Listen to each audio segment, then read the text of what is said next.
అనుకుంటే దిష్టి తగులుతుంది, కానీ అది అందాల చందమామ. ఎన్ని చిలిపి తగవులున్నా వరస వరసే.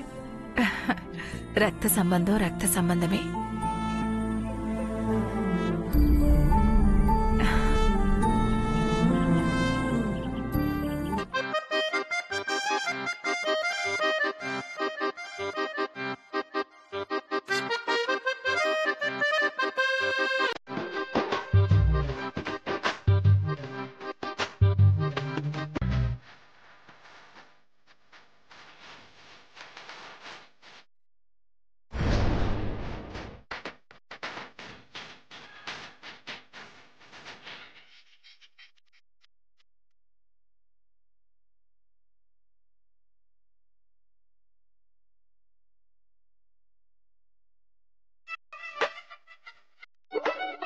ఆదిత్య, ఆది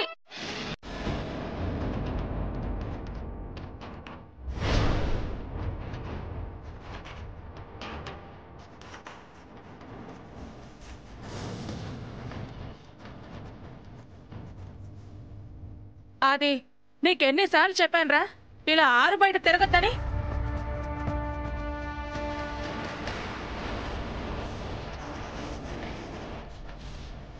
మాయదారి వాడ చూపులన్నీ నీ మీదే ఉంటాయి. అన్ని విద్యల్లోని ఆరితేరినవాడు బాబు. ముగ్గులేసి ముగ్గులోకి దించుతారు. సాధించుకోవడానికి ఎంతకైనా దిగజారుతారు. బంగారం అంటే ఎవరి కాసు ఉండదులే. అంతేలే అమ్మా. పదరా, నువ్వు లోపలికి పద.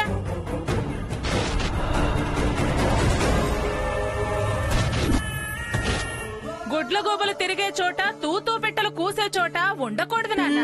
కరెక్ట్. పైగా ఎర్రగా బుర్రగా అందంగా ఉన్నవాళ్ళు ఆరు బయట తిరగకూడదమ్మా, తప్పు. పదరా.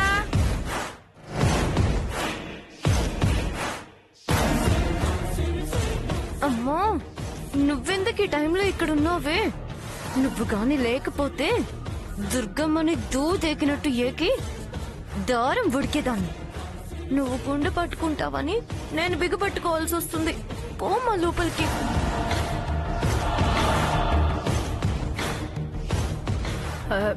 తులసి, వేసింది చాలే, పద లోపలికి. వేసింది చాలు కాదమ్మా, పడింది చాలు అను. నోరు మూసుకుని వెళితే అలాంటి వాళ్ళు మనది మంచితనం అనుకోరమ్మా. అన్నది నిజం కాబట్టే మారు మాట్లాడకుండా తలంచుకుని వెళ్లారు అంటారు.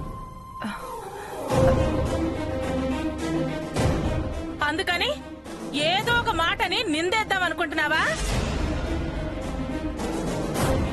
నేనేమి లేని మాట కాని మాట అనలేదు. బరి తెగింపు తెలిసే బయటకు అన్నాను. ఎవరి బంగారం వాళ్ళు కాపాడుకోరు కదా. యువతలెవరు కాకి బంగారాలు కారు. 50 కేజీల మేలిమి బంగారం అని చెప్పమ్మా. అబ్బో, రోల్డ్ గోల్డ్ ఎంత వీపు చర్చుకున్నా గోల్డ్ కాలేదు. దేశంలో మగాళ్లే కరువైనట్టు ఆ పప్పు ముద్దకి ఇక్కడెవరూ ఆశపడట్లేదని ఆవిడికి చెప్పమ్మా. చూసారా తులసి, సొంత డబ్బా ఎంత కొట్టుకున్నా ఇత్తడి ఇత్తడే, పుత్తడి పుత్తడే. ఈ కాలం అమ్మాయిలు కేజీలు చూడరు, కలర్ చూడరు, హైట్ వెయిట్ అస్సలే చూడరు. కాలేజా చూస్తారని చెప్పమ్మా. ఆగవే. ఆస్తులు అంతస్తులు శాశ్వతం కాదు, ఆశపడరని అర్థం చేసుకోమని చెప్పమ్మా. అభిమానాలు ఆత్మాభిమానాలు వాటి విలువలు తెలియని వాళ్ళు వేరే ఉన్నా లేని వాళ్ళు లేకి వాళ్లే అవుతారు. ఏంటే వాగుతున్నా? పళ్ళు రాలు కొట్టానంటే కట్టించుకోవడానికి దవడ కూడా మిగలదు. చేతి కొట్టు కొట్టు దుర్గమ్మ చూస్తా. తులసి, ఆగవే. ఏంటిది? ధైర్యం ఉంటే అలా మాట్లాడదని ఆవిడకి చెప్పమ్మా. ఏంటి ఆవిడ గారు నాకు చెప్పేది? మీ బుద్ధి నాకు తెలీదా? నీ లక్షణం నాకు తెలీదా? మీ రోషాలు పౌరుషాలు అన్ని పైకే, లోపలన్నీ దోషాలే. ఎందుకు వదినా అలా మాట్లాడతావు? మా గుమ్మంలో మేము ముగ్గేసుకోవడం కూడా తప్పేనా? ఏ నా కొడుక్కి నేను మంచి చెడు చెప్పుకోవడం కూడా తప్పంటావా? నీ కొడుక్కి నువ్వు లక్ష్య చెప్పుకోవమ్మా. అంత చపల చిత్తుడు, మానసిక బలహీనుడు అని నీకుంటే గిద్దలో దాచి అరగిద్ద మూతేసుకో. అయ్యో, అంతేగాని మేం మంచోళ్ళం కాదు, మా బుద్ధి మంచిది కాదు అంటే పడుండడానికి చావ చచ్చినోళ్ళమేం కాదు. చేతగాని వాళ్ళం అంతకన్నా కాదు. నీ బిడ్డ మీద నీకు నమ్మకం లేకపోతే ముసిగేసుకుని పెంచుకో. చూసారా ఎంత మాట ఉందో? ఏయ్ తులసి,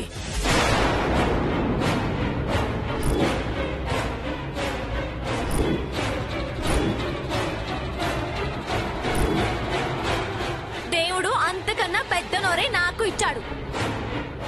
పైగా వయసులో ఉన్నాను, నీకన్నా ఎక్కువే అరవగలను. ఏ నోరు మూసుకోవే, పద లోపలికి.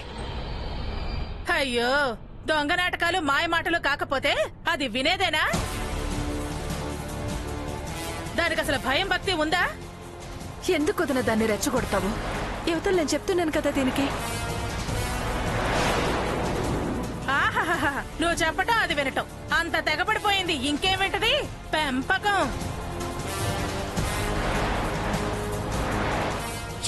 ఏంటి వినేది? అసలు నాకు తెలియక అడుగుతాను. నీకు ఎక్స్ట్రా పెంచం ఏముందని? నిన్ను చూసి గజగజలాడిపోవడానికి నువ్వు నిందలేస్తే పడుండాలా? చూసావా అది ఎలా మాట్లాడుతోందో? అంటూనే పడుంటారే. లోపలున్న ఆశలు అలాంటివి. అంత ఖచ్చితమైన మనుషులే అయితే మన ఇంట్లో నుంచి వచ్చి పొరుగింట్లో ఉండటం ఎందుకో? ఆ మాత్రం తెలుసుకోలేని వెర్రిదాని కాదు. విన్నావుగా సాంబయ్య, ఆవిడ గారి మాటలు విన్నావుగా. చూడు, అర్జెంట్ గా వేరే ఇల్లు చూడు. స్టేషన్ దగ్గరలోనే చూడు.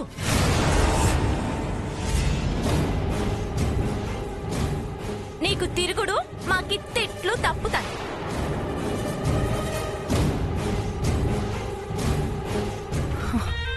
అన్నయ్యకి దూరంగా ఉండలేనని, రోజు చూడందే బతకలేనని శక్తికి మించిన అత్త అయినా నా కోసం ఆయన ఇల్లు చూసారే. ఈ విషయం నీకెలా చెప్పాలే తులసి? మాట్లాడి వింటే సంబయ్య, ఇంక మనం ఈ ఇంట్లో ఉండొద్దు. అలాగే చూస్తాను. నూరా అంటారే కానీ వెళ్తారా పెడతారా? వెళతారేమో చూస్తాం కదా. పద లోపలికి. అలాగేనమ్మా. నువ్వు లోపలికి పదరా. అవసరమా నాన్న మనం ఇక్కడ ఉండడం, ఈవిడతో మాటలు పడ్డం? పరువు తీస్తుంది నాన్న. తులసి, మనలో దోషం లేనప్పుడు మనమెందుకమ్మా పారిపోవడం? నువ్వనే మాట వేరు, అందులో ఉన్న అర్థం వేరుమ్మా. నాకు అర్థం అవుతుందమ్మా. మన నిజాయితీని ఆవిడ నిందలతో మసక పారేలా చేస్తుంది. నిజం నిప్పులాంటిదే. అబద్ధం దాన్ని ఎల్లకాలం కప్పి ఉంచలేదు.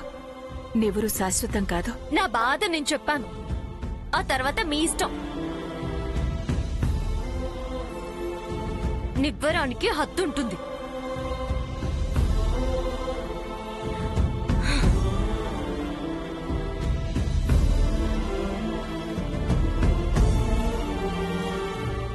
రా, విన్నావరా? అది విన్నావా దాని మాటలు? నేను నిన్నంటే అసలు దానికేంట్రా? ఎన్ని మాటలు మాట్లాడిందో చూడు. మనసులో దుర్బుద్ధి, దుర్మార్గపు ఆలోచనలు లేకపోతే ఎందుకురా దాన్ని పెడసరం మాటలు? పేట్రేగిపోతోంది. అదంత వయ్యారాలు ఒలకపోవడం ఎందుకు? చిన్నపిల్లోడివి, నువ్వు గ్రహించలేకపోవచ్చు, కానీ నేను తెలుసుకోలేనా? పోనీ అమ్మా, అలాంటి చీప్ ట్రిక్స్ నా దగ్గర పనిచేయవు. అయినా చదువు సంధ్య లేని దాని ట్రయల్స్ నా దగ్గర వర్కౌట్ కావమ్మా. నీ మీద నమ్మకం లేక కాదురా, వాళ్ళు జిత్తులు మారోళ్ళని నా భయం. ఆస్తులకు ఆశపడే వాళ్ళకు కాదంటూనే ఆస్తులు పంచుకున్నారు. పడదని వెళ్లిన వాళ్ళు పక్కనే ఉండి పంచాయతీ పెట్టుకోవడం ఎందుకురా? నమ్మడానికి వీల్లేదురా. నాన్న, నువ్వు మాత్రం జాగ్రత్తగా ఉండు. అమ్మా నువ్వేం భయపడకమ్మా. చీప్ ట్రిక్స్, చీప్ ఆలోచనలు నువ్వు వదిలేసేయమ్మా. సరేనా?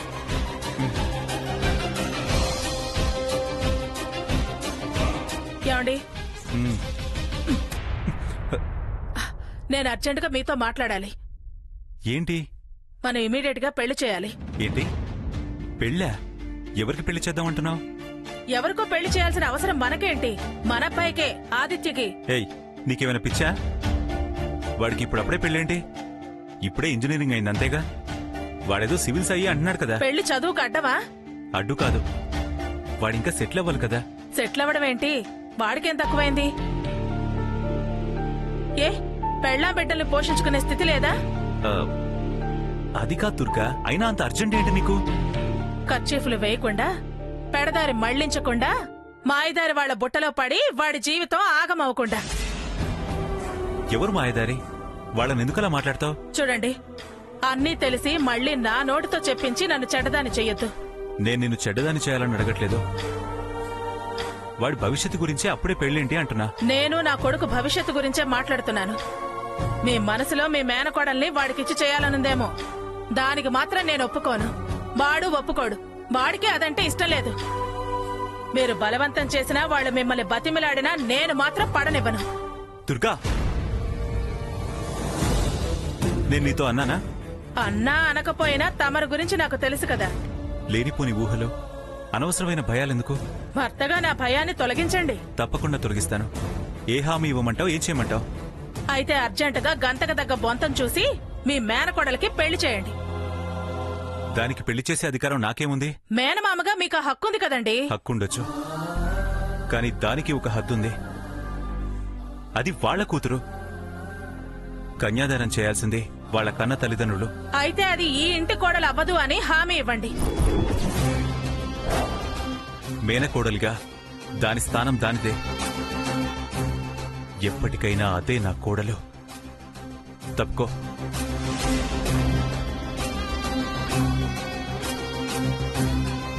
పౌరుషానికేం తక్కువ లేదు. ఈ మనిషి పూర్తిగా బయటపడి మాట్లాడటం లేదు. నాకు నా కొడుక్కి ఇష్టం లేనిది ఈ ఇంటి కోడలు ఎలా అవుతుందో నేను చూస్తాను.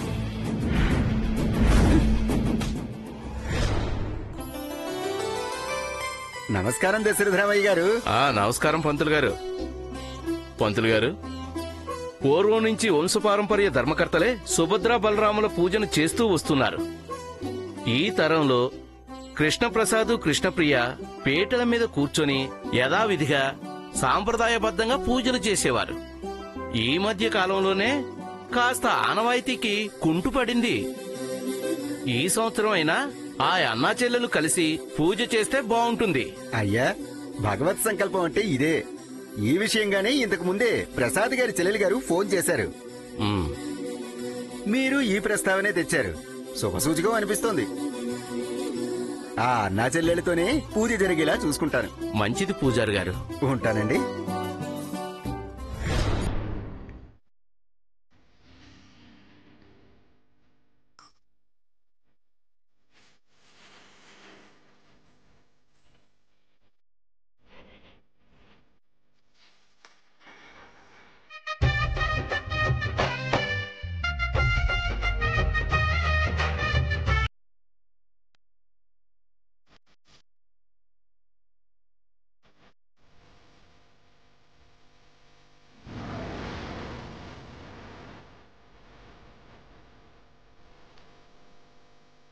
ఏంటమ్మా ప్రియా, నాతో ఏమైనా పనుందా?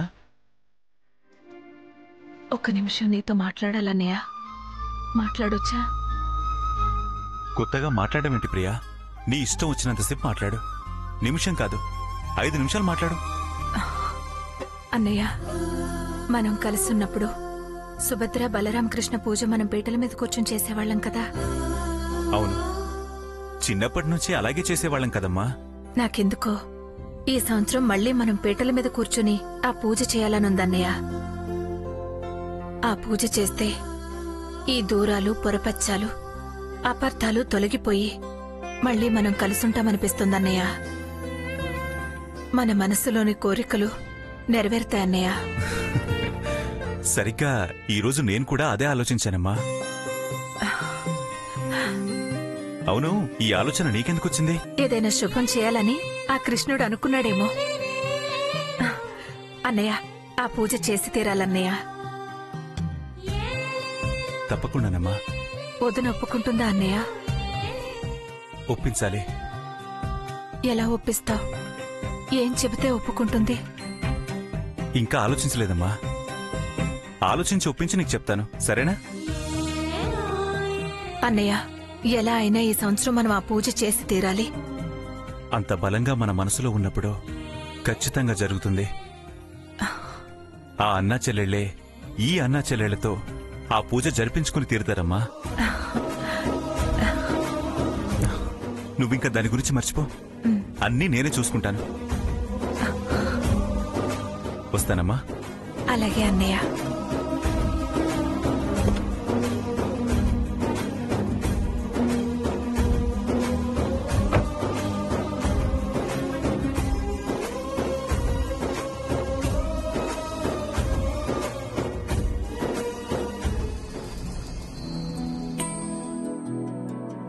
అమ్మా రా కూర్చో.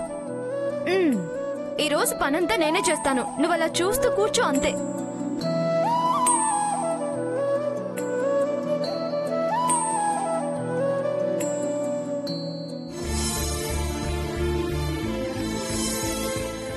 పంతులు గారు రండి రండి కూర్చోండి. నమస్కారం అమ్మా. నమస్కారం. నమస్కారం. కూర్చోండి. కాస్త మంచినీళ్ళు తీసుకురామ్మా. హా, ఆ,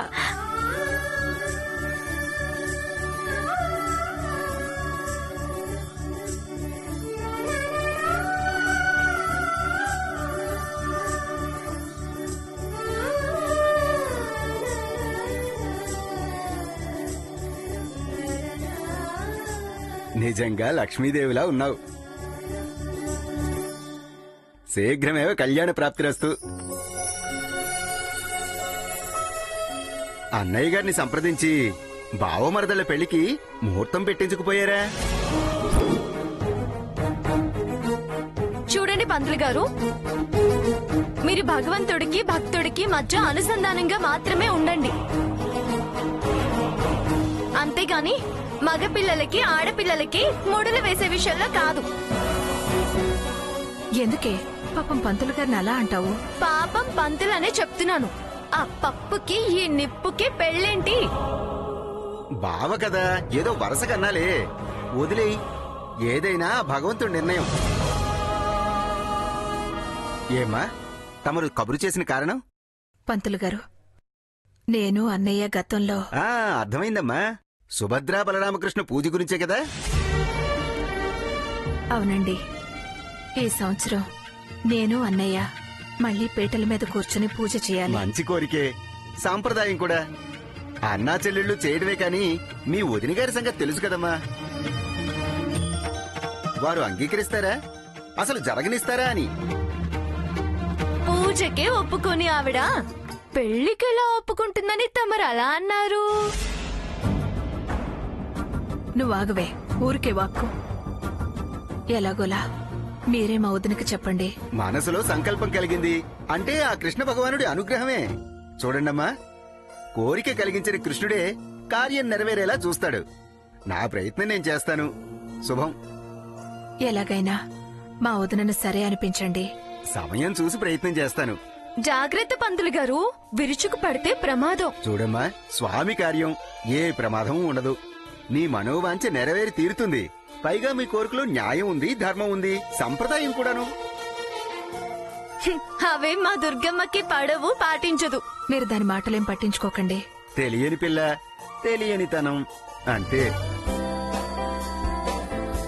వస్తానమ్మా. మంచిది. వస్తానమ్మా. హ్మ్.